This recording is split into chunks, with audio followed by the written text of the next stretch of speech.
Hello friends, welcome to polytechnic पाठशाला। हम लोग जो बीएमई या बीएमसी का जो मैकेनिकल वाला पार्ट है उसको हम लोग आगे कंटिन्यू करते हैं। अगला हमारा टॉपिक है एनर्जी के बारे में। तो एनर्जी होता क्या है, जैसे कि आप लोग छोटे क्लासों में पढ़े होंगे। एनर्जी क्या है कि किसी वस्तु के कार्य करने की क्षमता को ही क्या कहते हैं, हम ऊर्जा कहते हैं। किसी वस्तु के कार्य करने की क्षमता को हम लोग क्या कहते हैं, ऊर्जा कहते हैं।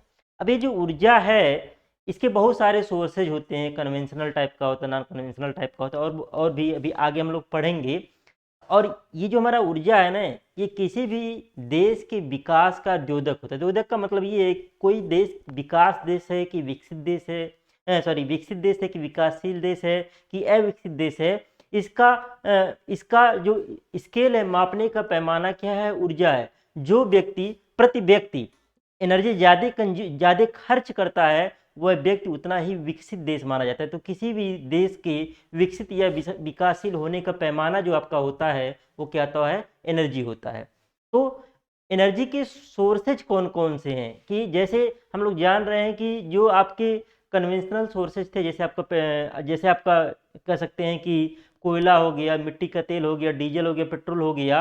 ये क्या है, ये सीमित इनकी जो क्वांटिटी है वो सीमित है। ये समय के साथ धीरे धीरे खत्म हो रही है। एक समय ऐसा आएगा कि एनर्जी क्या हो जाएगी, खत्म हो जाएगी। तो हमको कुछ ऐसे एनर्जी का मतलब एनर्जी को प्रयोग में लाना होगा जो हमारा क्या हो, खत्म न होता हो, जो कंटिन्यूअस हमको मिलता रहता हो।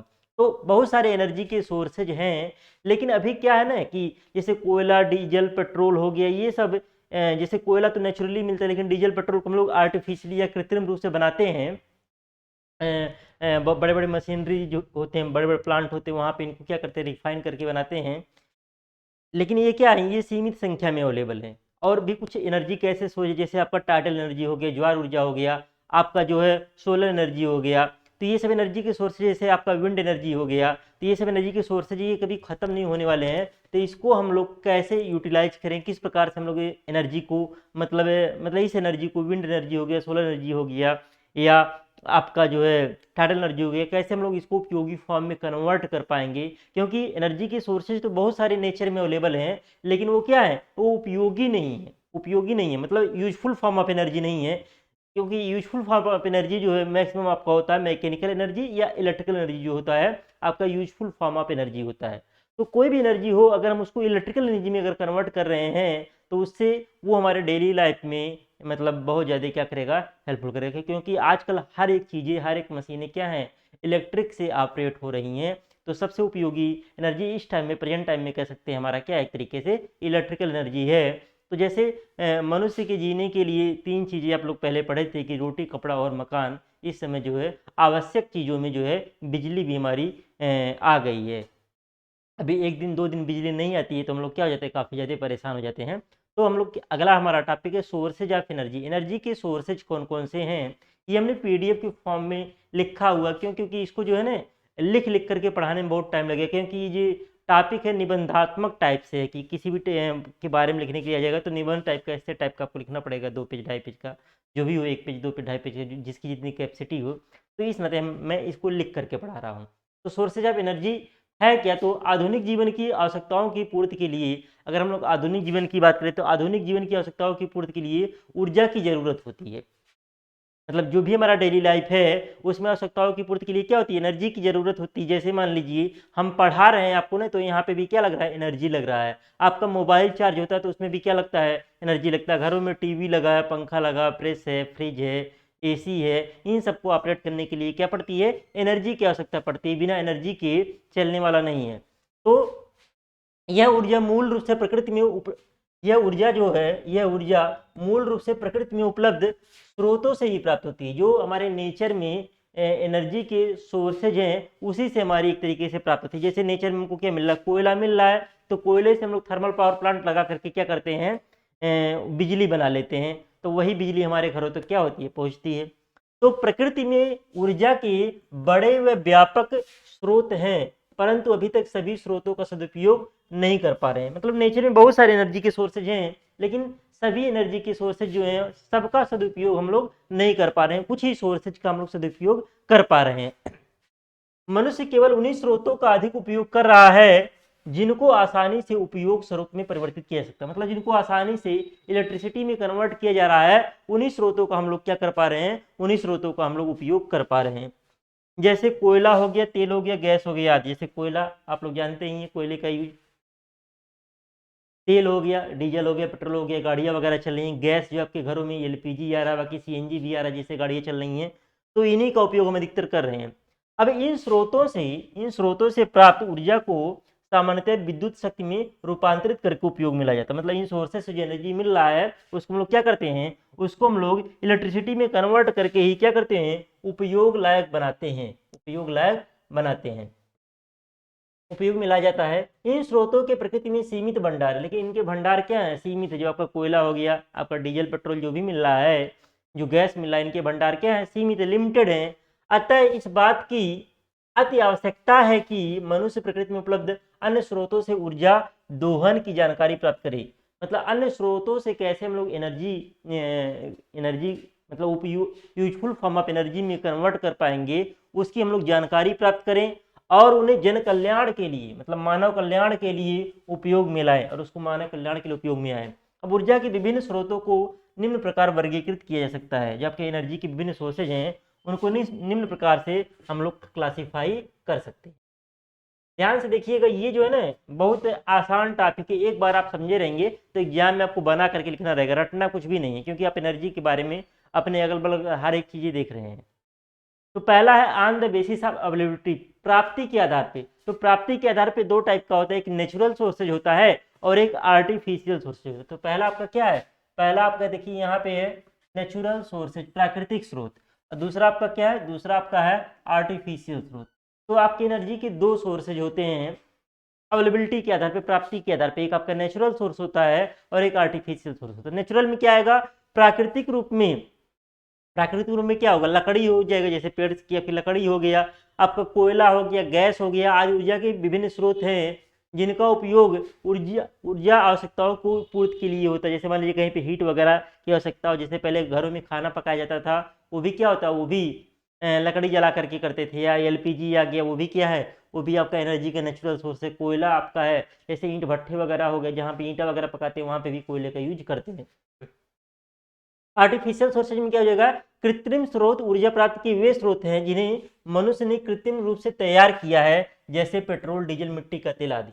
जैसे जो इनका भी सोर्सेज नेचुरली होता है, लेकिन हम लोग क्या करते हैं, इसको हम लोग जो है कन्वर्ट करते हैं, बड़े बड़े मशीनरी प्लांट लगा करके हम लोग क्या करते हैं, मशीनरी प्लांट लगा के बड़े बड़े हम लोग इनको क्या करते हैं, कन्वर्ट करते हैं, क्योंकि डायरेक्ट फॉर्म में आपका डीजल पेट्रोल अवेलेबल नहीं होते हैं। जैसे आपका कोयला हो गया और गैस हो गया, जो नेचुरल फॉर्म में मिलता है उसको हम डायरेक्ट उपयोग में ले आते हैं, लेकिन पेट्रोल और डीजल जो होता है, मिट्टी का तेल होता है, डायरेक्ट नहीं मिलता है, इनको हम लोग क्या कहते हैं, रिफाइन करके जो है प्राप्त करते हैं। इस नाते ये आर्टिफिशियल की कैटेगरी में आएगा।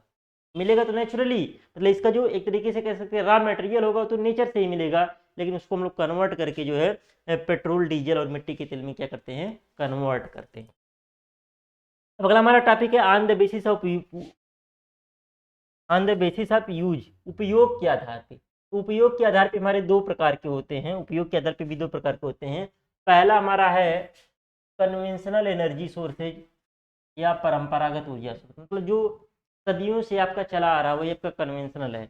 तो ऊर्जा के वे स्रोत जिनका उपयोग हम लंबे समय से करते आ रहे हैं, एनर्जी के वे सोर्सेज जिनका उपयोग हम लोग लंबे समय से करते आ रहे हैं, परंपरागत ऊर्जा स्रोत कहलाते हैं। मतलब जिन सोर्सेज का उपयोग हम लोग बहुत सदियों से करते आ रहे हैं वही क्या कहते हैं, कन्वेंशनल एनर्जी सोर्सेज कहलाते हैं। जैसे आपका लकड़ी हो गया, कोयला हो गया, गैस हो गया, जो वही कह सकते हैं नेचुरल वाला जो था वही तरीके से कन्वेंशनल है, वही आपका क्या है, लकड़ी, कोयला, गैस आदि हो गया। इन स्रोतों को जीवाश्म ईंधन के या जीवाश्म ईंधन स्रोत के नाम से भी जानते हैं। क्यों, क्योंकि ये जीव जंतुओं, पेड़ पौधों को दबने से और उसको बहुत समय दबा रहता है तो उसका कार्बनाइजेशन होता है, एक कार्बनीकरण की एक प्रक्रिया होती है, जिसके द्वारा ये क्या होता है, ये कोयले में, गैस आदि में ये क्या होता है, कन्वर्ट होता है।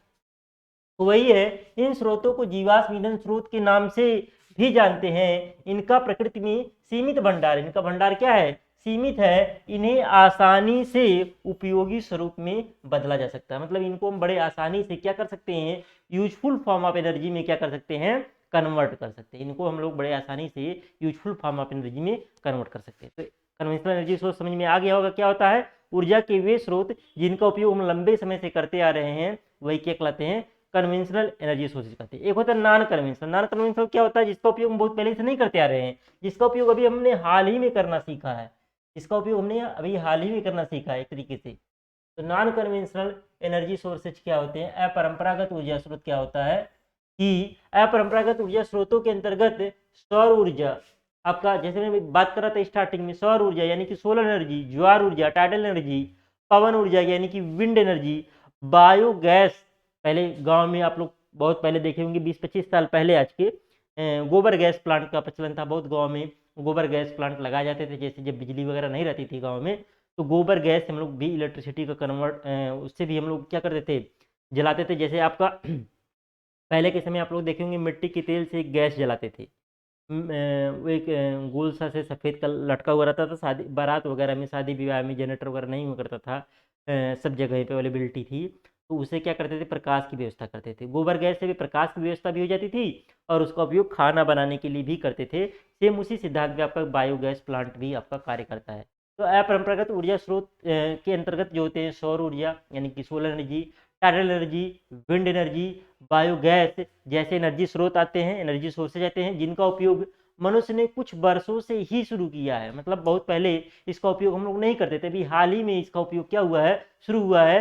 ये कभी न समाप्त होने वाले ऊर्जा के स्रोत है। ये जो एनर्जी के सोर्स है, जैसे सोलर एनर्जी है, जब तक सूर्य है तब तक सोलर एनर्जी मिलेगी, जब तक आपकी समुद्र है तो आपकी जो धरती होती है या चंद्रमा आपका सूर्य की परिक्रमा करता है उसके अकॉर्डिंग जो है ज्वार भाटे जो आते हैं, तो टाइडल एनर्जी का भी हम लोग उपयोग कर सकते हैं। ये भी कभी खत्म नहीं होने वाली चीज़ है, क्योंकि 24 घंटे में तो आपका आना ही आना है। पवन ऊर्जा आपका हो गया, विंड एनर्जी हो गया, तो विंड एनर्जी भी हवा तो चलती ही रहती है। बहुत जगह ऐसा होता है कि जैसे हवा महल आपका जयपुर, तो वहाँ पे बड़े बड़े टावर पे क्या करते हैं, एक तरीके से फैन लगा देते हैं। फैन जब घूमता है, फैन के घूमने से क्या होगा, एक तरीके से रोटेटरी मोशन जनरेट होगा। रोटेटरी मोशन से हम लोग मैकेनिकल एनर्जी बड़े आराम से क्या कर लेंगे, प्राप्त कर लेंगे। तो ये कभी नहीं समाप्त होने वाले क्या एनर्जी के सोर्स है, क्योंकि हवा अगर बंद हो जाएगी तो जीवन ही समाप्त हो जाएगा, तो हवा तो चलता रहेगा। तो भारत में गैर परंपरागत ऊर्जा के स्रोत से लगभग 500 मेगावाट शक्ति का उत्पादन होता है। तो भारत में गैर परंपरागत जो नॉन कन्वेंशनल एनर्जी सोर्सेज हैं लगभग 500 मेगावाट शक्ति का उत्पादन होता है, और भारत सरकार का लक्ष्य इसे बढ़ाकर 15,000 मेगावाट करने का है। मतलब जैसे जैसे ये बढ़ता जाएगा, हम लोग कोयले से जो बिजली बन रही है उस पर निर्भरता क्या हो जाएगी, कम होती जाएगी। उस पर निर्भरता क्या हो जाएगी, कम होती जाएगी, क्योंकि उसके भंडार सीमित है, धीरे धीरे समाप्त हो रहे हैं। इसी वजह से देखते हैं टाइम टू टाइम आपके दाम भी बढ़ते जा रहे हैं। जब किसी चीज़ में धीरे धीरे कमी होती जाएगी तो उसका रेट भी क्या हो जाएगा, बढ़ता जाएगा। और भारत में वैसे भी इसके भंडार मतलब सीमित है, बहुत कम है। मतलब ये जो आपके नेचुरल एनर्जी सोर्सेज है उनके भंडार सीमित हैं, तो इस वजह से भारत को जो है और सजग रहने की ज़रूरत है। क्यों? क्योंकि मतलब आजकल हमने बताया ना कि किसी भी देश के विकसित या विकासशील जो होने का पैमाना है वो होता है कि प्रति व्यक्ति, किसी भी देश में प्रति व्यक्ति कितना एनर्जी कंज्यूम कर रहा है। भाई एनर्जी कंज्यूम करेंगे कैसे, हम लोग एनर्जी कंज्यूम करेंगे, हमारे पास पैसा होगा तो हम लोग क्या कर लेंगे, घरों में एसी लगवा लेंगे, मतलब पूरा घर मेंटेन रहेगा, फ्रिज आपका रहेगा, सबके घरों में एसी रहेगा, सबके घरों में फ्रिज रहेगा, तभी तो ज़्यादा एनर्जी कंज्यूम करेंगे। एनर्जी खाएंगे तो है नहीं, उसका क्या करेंगे, उसका उपभोग करेंगे, उसको क्या करेंगे, उपभोग करेंगे। उपभोग मतलब कह सकते हैं भौतिक सुख उसका लेंगे। जैसे हम क्लास ले रहे हैं, यहाँ पे मान लीजिए फैन चल रहा है, तो अगर मान लीजिए पैसा ज़्यादा रहता तो यहाँ पे क्या लगा होता है, एसी लगा होता। तो एक तरीके से क्या हो गया, अब मान लीजिए कोई फैन में पढ़ा रहा है, कोई है एसी में पढ़ा रहा है, यानी क्या है कि जो एसी के जिसके रूम में एसी लगा हुआ वो पढ़ा रहा है, वो क्या है, वो ज़्यादा विकसित है, उसके पास क्या है, एक तरीके से ज़्यादा पैसा होगा तभी तो ज़्यादा एनर्जी कंज्यूम कर पा रहा है। तो ये क्या है, यही एनर्जी ही जो है किसी भी देश के विकसित या विकासशील होने का द्योतक है। मतलब यही एक पैमाना, यही एक स्केल है जिससे हम लोग पता करते हैं कि कौन सा देश कितना विकसित देश है या कौन सा देश कितना विकासशील देश है। प्रति व्यक्ति कितना एनर्जी का उपयोग हो रहा है, तो वो कर रहा है, कितना एनर्जी कंज्यूम कर रहा है वो देश व्यक्ति के हिसाब से। तो energy sources available in nature, Bharat में उपलब्ध ऊर्जा के स्रोत, मतलब भारत में कौन कौन से एनर्जी की सोर्सेज अवेलेबल हैं।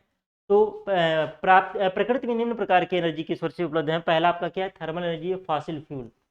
मतलब फासिल फ्यूल को थर्मल एनर्जी में कन्वर्ट करते हैं, मेन होना चाहिए था thermal energy, sorry Faasil fuel है मेन, सही है आप लोग क्या में फासिल फ्यूल मतलब जीवाश्म ईंधन। क्या है जीवाश्म ईंधन? वही जीवाश्म ईंधन क्या मतलब जीवाश्म मतलब जो जीव से हुआ है। जीव का मतलब क्या, जैसे करोड़ों साल पहले मान लीजिए कोई प्रलय आया, पेड़ पौधे जीव जंतु क्या हो गए, दब गए, जमीन के अंदर दब गए, बहुत ज़्यादा हाई प्रेशर पे। कौन सा प्रोसेस होगा, कार्बनीकरण का प्रोसेस होगा, कार्बनाइजेशन होगा।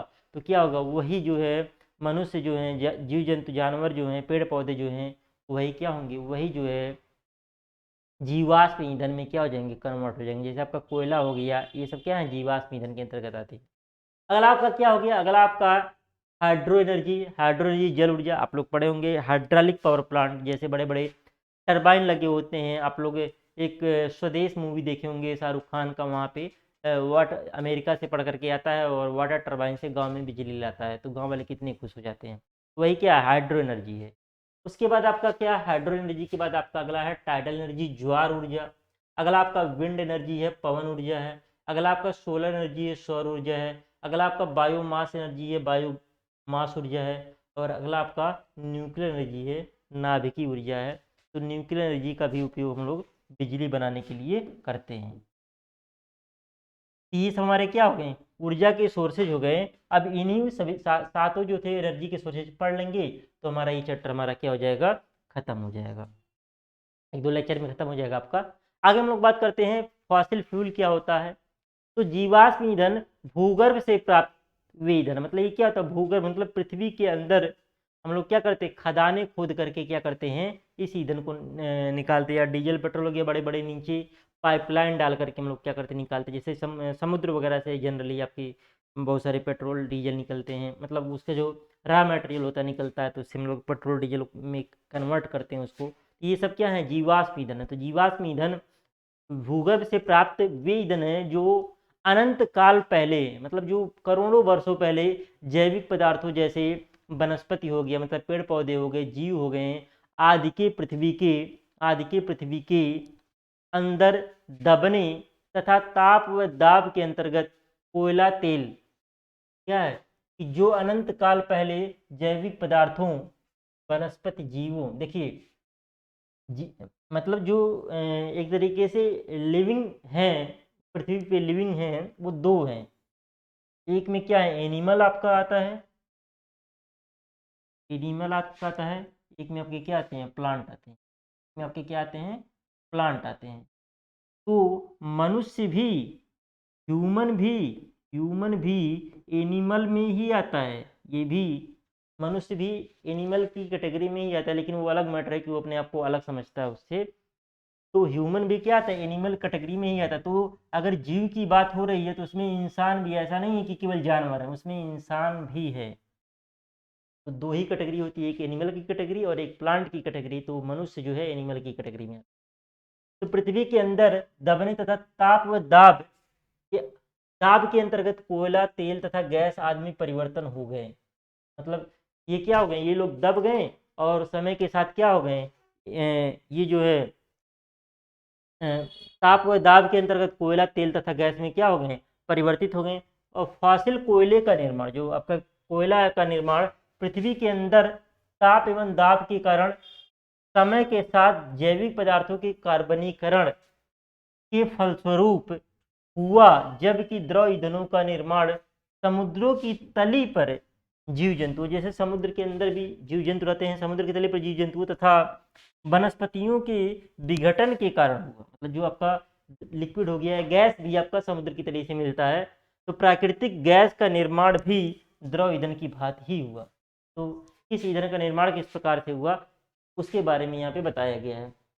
अब अगर हम लोग देखें, आप लोग पढ़ करके समझ रहे होंगे, ये रटने वाला एकदम बिल्कुल भी नहीं है, इसको समझ करके एग्जाम में लिखने वाला है।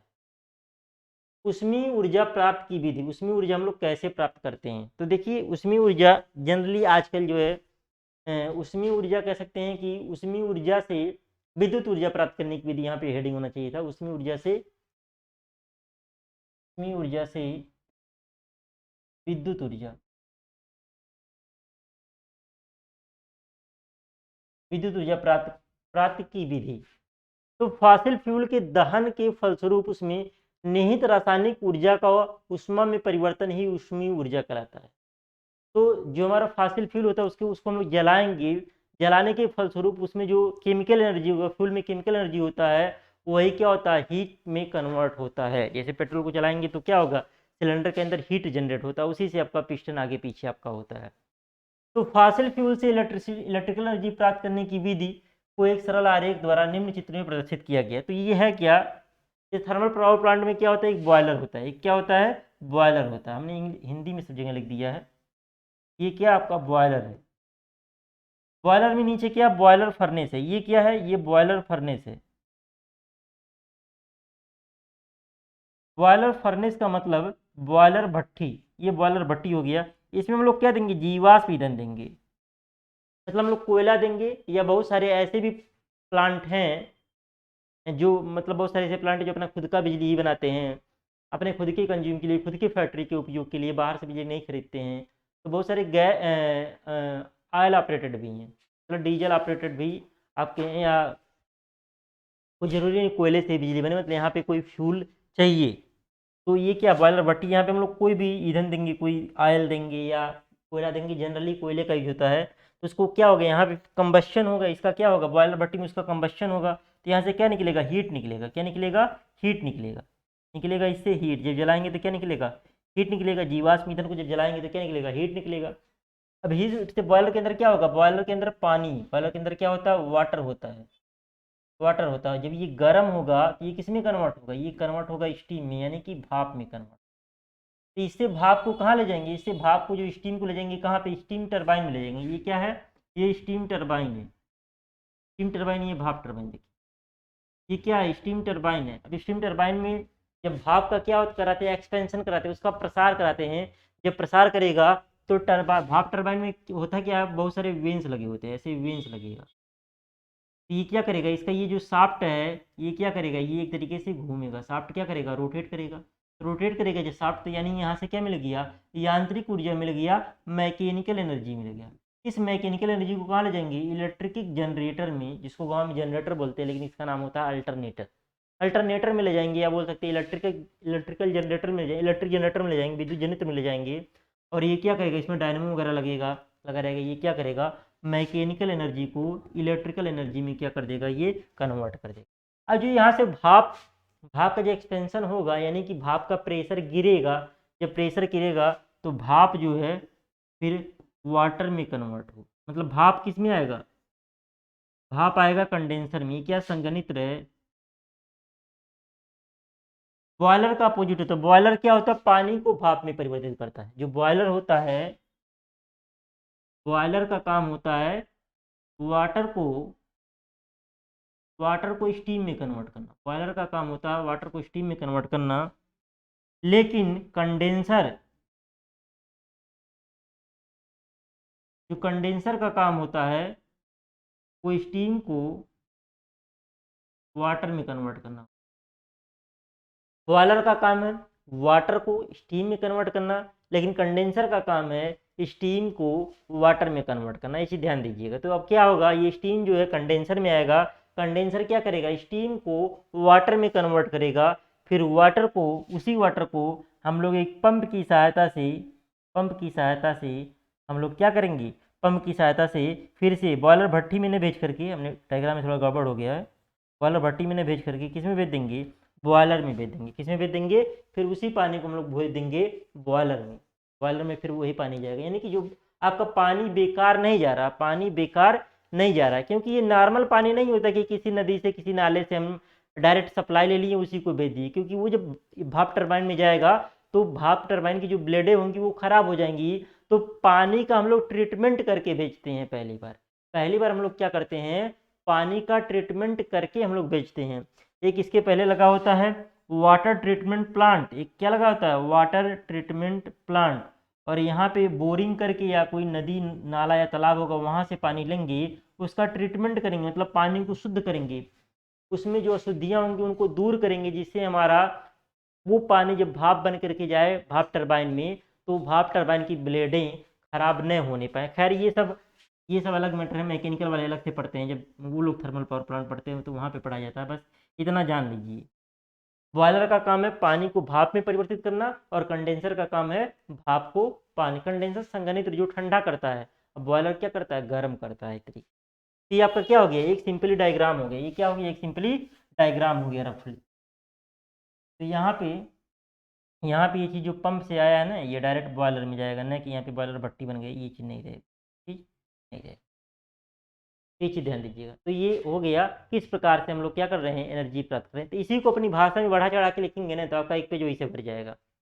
इसी को अपनी भाषा में बढ़ा चढ़ा के जब लिखेंगे, तो फॉसिल फ्यूल की जो होती है उपयोगिता क्या होती है, तो फॉसिल फ्यूल से उपयोगी ऊर्जा या विद्युत ऊर्जा प्राप्त करने के लिए थर्मल पावर प्लांट की स्थापना की जाती है। तो हम लोग फॉसिल फ्यूल से ही थर्मल पावर, लगभग भारत में 80% जो बिजली बनता है वो आपका थर्मल पावर प्लांट से ही मिलता है, 80% लगभग।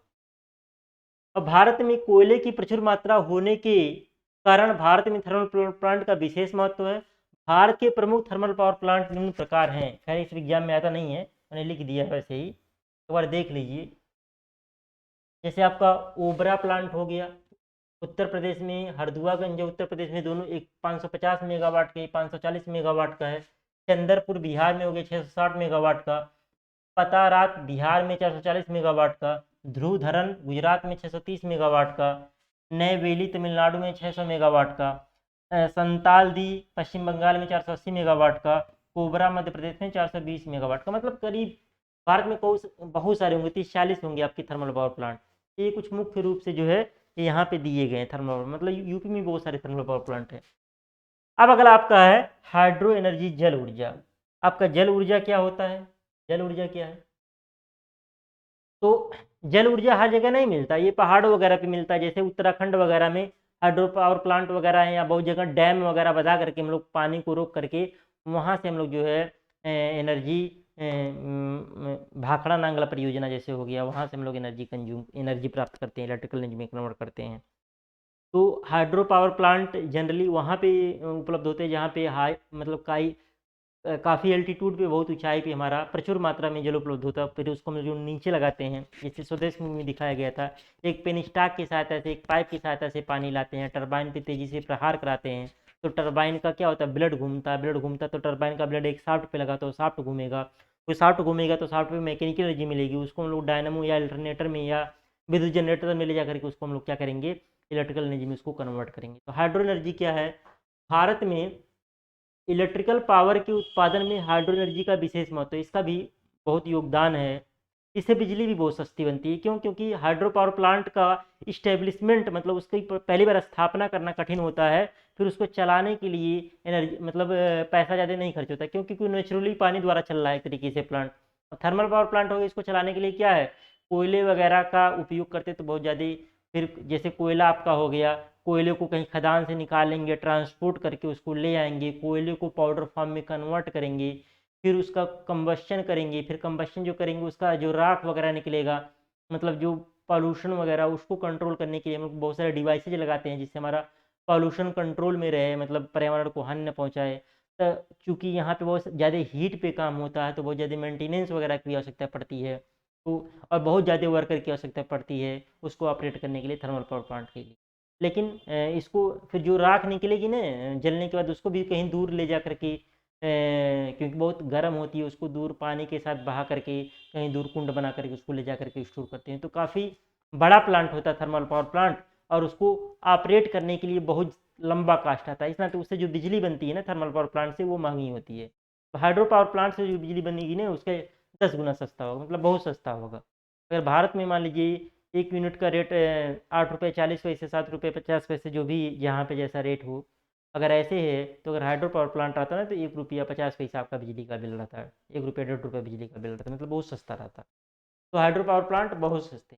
तो अगर बिजली सस्ती मिलेगी, देखिए अब देखिए, जहाँ पे बिजली सस्ती मिलेगी वहाँ पे हम लोग जो उद्योग होंगे उनको सस्ता बिजली मिलेगा। जो उनको सस्ता बिजली मिलेगा तो लोग जो प्रोडक्ट बनाएंगे, जो लोग उत्पाद तैयार करेंगे, उसका कास्ट भी सस्ता होगा। क्योंकि उसका कोई भी पदार्थ हम लोग बना रहे हैं, बड़ी बड़ी फैक्ट्री को चलाने के लिए क्या होता है, एनर्जी लगता है, विद्युत लगता है। अब एनर्जी अगर 5 गुना 6 गुना कम हो जाए, यानी कि जो प्रोडक्ट हमारा तैयार हो रहा था उसकी जो कास्ट है वो कम हो जाएगी, तो वो यानी कि प्रोडक्ट जो बन रहा है वो सस्ता बन रहा है। जब सस्ता प्रोडक्ट मार्केट में जाएगा तो दूसरे प्रोडक्ट से अगर कम्पीट करता है, अगर क्वालिटी सेम है, अगर दोनों मतलब कोई दूसरे कंपनी का प्रोडक्ट, कोई हमारी कंपनी का प्रोडक्ट है, अगर हमारी कंपनी का प्रोडक्ट जो है वो सस्ती बिजली से बन रहा है, हाइड्रो पावर प्लांट वाली बिजली से बन रहा है, जो दूसरे का है वो इलेक्ट्रिक पावर प्लांट वाली, थर्मल पावर प्लांट वाली बिजली से बन रहा है, दोनों की क्वालिटी सेम है, तो कौन सा बिकेगा? जो सस्ता होगा, सस्ता होगा।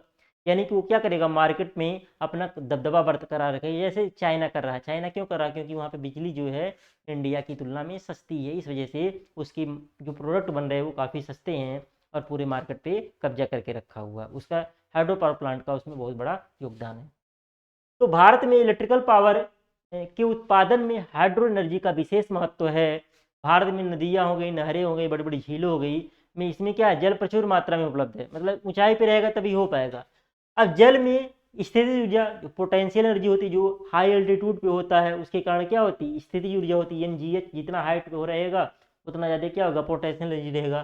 प्रेशर ऊर्जा और तथा गतिज ऊर्जा निहित होती है, मतलब हाई एल्टीट्यूड पे रहेगा तो उसको जो नीचे ले आएंगे पेनिस्टाक की सहायता से, तो जितना ज़्यादा हाइट पे रहेगा, क्योंकि V बराबर क्या होता है, √2GH, तो जितना ज़्यादा हाइट पे रहेगा उतना ही क्या होगा, वेलोसिटी ज़्यादा मिलेगा। तो वेलोसिटी ज़्यादा रहेगा तो काइनेटिक एनर्जी ज़्यादा होगी। काइनेटिक एनर्जी क्या होता है, हाफ mv²। गतिज ऊर्जा निहित होती है, इस ऊर्जा को बड़ी बड़ी जल टरबाइन यानी कि हाइड्रोलिक टरबाइन कह सकते हैं। हाइड्रोलिक टरबाइन, जल टरबाइनों की मदद, जल टरबाइनों की मदद, जल टरबाइनों की मदद से यांत्रिक ऊर्जा में परिवर्तित किया जाता है, तथा इलेक्ट्रिक जनरेटर द्वारा प्राप्त यांत्रिक ऊर्जा को विद्युत ऊर्जा में परिवर्तित किया जाता है। इसका हम लोग एक सिंपली डायग्राम देख लेते हैं। जैसे जल ऊर्जा से विद्युत ऊर्जा प्राप्त करने की विधि यहाँ पे है, हाइड्रो पावर प्लांट। तो यहाँ पे क्या है, यहाँ पे जो हमने एक डैम बना करके पानी को जो रोक लिया, ये इसका हेड रेस है, मतलब यहाँ पे इसका ये ऊपर का मतलब ये पानी का लेवल हो गया, हेड रेस मतलब पानी का लेवल। फिर इसको क्या करें, एक पाइप की सहायता से, इसको हम पाइप बोलते हैं, पेनस्टाक। पेनस्टाक ये डैम बनाया हुआ हमने, पेनस्टाक की सहायता से हम इसको पानी को कहाँ पे ले आ रहे हैं, पानी को हम लोग ले आ रहे हैं यहाँ पे ले आ रहे हैं, टरबाइन पे ले आ रहे हैं। टरबाइन पे ले आकर के क्या कर रहे हैं, यहाँ पे देखिए नाजल लगा हुआ है। नाजल क्या करेगा, मतलब इसको एक तरीके से वेलोसिटी को बढ़ाने का प्रयास करेगा। जैसे देखे होंगे कहीं पे आप गाड़ी वगैरह धुलवाने गए होंगे, तो जो मोटर से पाइप से जो है, जो पाइप से हम लोग जो है जो पाइप से आपका पानी निकलेगा, नाजल रहेगा, तो क्या होगा, बहुत तेज धार से निकलेगा, मतलब इसमें काइनेटिक एनर्जी बहुत ज़्यादा होगी, बहुत धार से निकलेगा। तो क्या होगा, इस पर टकराएगा, तो ये क्या होगा, ये इस पर टकराएगा, जो इसके वेन्स हैं, टरबाइन की वेन्स हैं, ये क्या है, वेन्स हैं या ब्लड बोल सकते हैं, ब्लड इस पर टकराएगा तो ये क्या होगा, ये आगे की मूव करेगा, तो आपका क्या होगा, ये जो आपका व्हील है ये घूमेगा। ये जो व्हील लगा हुआ है ये क्या है, एक शाफ्ट पे लगा हुआ है, ये शाफ्ट घूमेगा, यानी शाफ्ट पे कौन सी एनर्जी मिलेगी, मैकेनिकल एनर्जी मिलेगी। अब ये मैकेनिकल एनर्जी जो जाएगा कहाँ, इलेक्ट्रिक जनरेटर में जाएगा, फिर ये इसको क्या करेगा, इलेक्ट्रिकल एनर्जी में कन्वर्ट करेगा, तो यहाँ से बिजली मिल जा रही है हमारा। और ये क्या है, टेल रेस, ये टेल रेस है, मतलब पानी का ये नीचे वाला लेवल है, जैसे जहाँ पानी गिरेगा उसका लेवल ये है, और जहाँ पानी उपलब्ध है इसका लेवल ये। दो के बीच में क्या हाई एल्टीट्यूड है, बहुत ज़्यादा हाइट में डिफरेंस है, तो इसको आराम से हम लोग जो है इलेक्ट्रिकल एनर्जी में कन्वर्ट करेंगे। तो ये लेआउट है, layout of hydro electric power plant आपका। अब बात करें जल ऊर्जा से विद्युत ऊर्जा प्राप्त करने के लिए, जल ऊर्जा से विद्युत ऊर्जा प्राप्त करने के लिए सर्वप्रथम ऐसे स्थलों का चयन किया जाता है जहां पर जल का प्रवाह हाई लेवल से लो लेवल की ओर होता है। मतलब जहाँ मतलब हाई लेवल से लो लेवल रहेगा तभी तो अल्टीट्यूड मिलेगा, तभी तो V बराबर √2G, क्योंकि वेलोसिटी का जो फार्मूला होता है, वेलोसिटी का जो फार्मूला होता है वो होता है √2GH। मतलब ये अगर H ज़्यादा रहेगा तभी आपका वेलोसिटी ज़्यादा मिलेगा। अब पता चलेगा सेम लेवल पे कहाँ टरबाइन को घुमा पाएगा, क्योंकि बहुत हाई वेलोसिटी से घुमाना पड़ता है टरबाइन को। तो फिर ऊंचे ऊंचे उचित ऊंचाई पर डैम बनाकर उसमें वर्षा नदियों का पानी एकत्र कर लेते हैं। लगता है जल ऊर्जा से विद्युत ऊर्जा प्राप्त करने के लिए सर्वप्रथम ऐसे स्थलों का चयन किया जाता है जहाँ जल का प्रवाह हाई लेवल से लो लेवल की ओर होता है। फिर उचित ऊंचाई पर डैम बना करके उसमें वर्षा नदियों का पानी एकत्र कर लेते हैं। इस ऊंचाई से पानी पेनस्टाक की सहायता से टरबाइन की ब्लेड पर प्रवाहित किया जाता है। टरबाइन जल ऊर्जा को यांत्रिक ऊर्जा में परिवर्तित कर देता है। फिर विद्युत जनित्र द्वारा यांत्रिक ऊर्जा को विद्युत ऊर्जा में परिवर्तित कर दिया जाता है। उत्तराखंड में हाइड्रो पावर प्लांट, बहुत सारे छोटे छोटे हाइड्रो पावर प्लांट लगे हुए हैं। तो एक बार हुआ क्या, गवर्नमेंट ने मतलब लाइसेंस देते गए कंपनियों को, तो वहाँ पे आप लोग देखे होंगे एक बार बहुत बड़ा सैलाब आया था उत्तराखंड में, पहाड़ जो है खिसक गए थे, बहुत ज़्यादा जन धन की हानि हुई थी। हुआ क्या था, एक तरीके से जब पहाड़ों पे अभी और एक शहर के बारे में सुने हुए हैं कि वहाँ पे क्रैकिंग सा रही, वो सारे एक तरीके से धस रहा है। तो होता क्या है, जब इस तरीके से कंपनियों को लाइसेंस वगैरह मिल जाता है, वो लोग क्या करते हैं मनमाने तरीके से एक्सप्लोसिव लगा करके, विस्फोटक लगा करके या बम किसी क्या करते हैं वहाँ पे उसका विस्फोट करते हैं रास्ता वगैरह बनाने के लिए, क्योंकि ऊंचाई पे जहाँ टरबाइन लगाएंगे, टरबाइन को मशीनों को ले जाने के लिए, गाड़ियों से ले जाने के लिए रास्ता चाहिए। इस रास्ता बनाने के लिए क्या करेंगे, पहाड़ों में विस्फोट कर करके क्या करते हैं पहाड़ को काटेंगे। पहाड़ को जब काटेंगे तो वहाँ पे क्रैकिंग्स तो आएंगी, उस समय तो नहीं पता चलता, लेकिन समय के साथ धीरे धीरे वो क्रैकिंग्स बढ़ता जाता है। फिर वही जब बारिश वगैरह लंबा हो जाता है तो उस मलबा वगैरह पहाड़ों पे जमे हैं, तो उस बारिश को पानी के निकलने का जब जगह नहीं मिल पाता है तो पहाड़ों को लेकर के वो नीचे की ओर क्या करने लगता है, खिसकने लगता है। तो पहाड़ों पे जो है हम लोग नेचर से जो खिलवाड़ कर रहे हैं, तो नेचर भी हमारे साथ जो है खिलवाड़ करता है, जिसका टाइम टू टाइम हमको जो है दृश्य देखने को मिलता रहता है। तो चित्र में एक हाइड्रो इलेक्ट्रिक पावर प्लांट का सरल आरेख दिखाया गया है। जो ऊपर चित्र में आपका दिखाया गया था उसके बारे में, उसी के बारे में बात हो रही है। जल ऊर्जा की उपयोगिता, जल ऊर्जा की उपयोगिता क्या है, तो भारत में अभी तक जल ऊर्जा का 25% ही उपयोग हो रहा है, मतलब जितना जल ऊर्जा का उपयोग में होना चाहिए उसका 25% ही अभी तक हम लोग उपयोग कर पा रहे हैं। अब भारत में जल शक्ति संयंत्रों मतलब हाइड्रो पावर प्लांट्स की क्षमता लगभग 10,000 मेगावाट है। तो हाइड्रो पावर प्लांट का इनिशियल इंस्टॉलेशन कास्ट मतलब प्रारंभिक स्थापना लागत जो होती पहले हम लोग लगाते हैं, क्योंकि जो टरबाइन होती है एक टरबाइन 10-10 करोड़ की मिलती है, 20-20 करोड़ की मिलती है, बहुत महंगा मिलता है। बॉयलर करें तो टरबाइन वगैरह बहुत महंगा मिलता है, इस वजह से इसका इनिशियल कास्ट प्रारंभिक लागत जो होता है काफ़ी अधिक होता है। परंतु रनिंग कास्ट कम होने के कारण, रनिंग कास्ट को हम लोग हिंदी में बोलते हैं परिचालन लागत, हिंदी में रनिंग कास्ट को क्या बोलते हैं, परिचालन लागत बोलते हैं। लेकिन उसको मतलब कह सकते हैं ऑपरेटिंग कास्ट, उसको ऑपरेट करने के लिए कास्ट कम होने के कारण इससे प्राप्त ऊर्जा का मूल्य बहुत कम होता है, मतलब इसका जो एनर्जी का मूल्य होगा बहुत कम होगा, क्योंकि इसको ऑपरेट करने के लिए कम मैन पावर की जरूरत पड़ती है। ज़्यादा मैन, जैसे थर्मल पावर प्लांट होगा वहाँ पे हजारों आदमी काम करेंगे, तो हजारों आदमी की सैलरी देनी पड़ेगी, उसका भी तो कास्ट आपकी बिजली में आएगा। लेकिन हाइड्रो पावर प्लांट को मुश्किल से 8-10 आदमी पूरा ऑपरेट कर लेंगे। कभी वैकेंसी आती है तो हाइड्रो पावर प्लांट में 5-6 वैकेंसी आती है, आपका थर्मल पावर प्लांट होता है वहाँ पे 40-50 वैकेंसी आती है। वैकेंसी में भी 10 गुना का आपका डिफरेंस होता है, 10 गुना, 20 गुना, 30 गुना का डिफरेंस होता है। क्यों? क्योंकि थर्मल पावर प्लांट में ज़्यादा मैन पावर लगता है और हाइड्रो पावर प्लांट में क्या होता है, कम मैन पावर लगता है। तो भारत में स्थित प्रमुख जो जल संयंत्र हैं निम्न प्रकार हैं। प्रमुख जल संयंत्र जो हैं निम्न प्रकार हैं। कौन कौन से हैं? बहुत सारे हैं, लेकिन हम कुछ प्रमुख दिया जा रहा है। रिहंद उत्तर प्रदेश में 300 मेगावाट का रिहंद परियोजना। भाखड़ा नांगल पंजाब में है 1041 मेगावाट का। शरावती कर्नाटक में 900 मेगावाट का। पूमना महाराष्ट्र में 850 मेगावाट का। देहार हिमाचल प्रदेश में 660 मेगावाट का।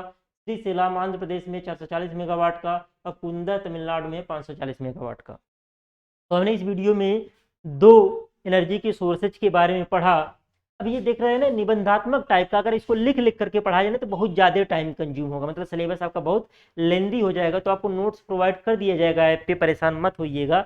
अभी आप लोग जो है सिंपली पढ़ते जाइए, बस आपको समझना है और समझ करके एग्जाम में लिखना है। तो जो भी कॉन्सेप्चुअल टाइप का रहेगा उसको हम लोग जो है लिख लिख करके पढ़ेंगे, लेकिन जो निबंधात्मक टाइप का टॉपिक रहेगा उसको हम लोग नोट्स के माध्यम से पढ़ेंगे, तो हमारा सिलेबस जो है वो जल्दी कवर होगा। मिलते हैं हम लोग नेक्स्ट वीडियो में, तब तक के लिए जय हिंद दोस्तों।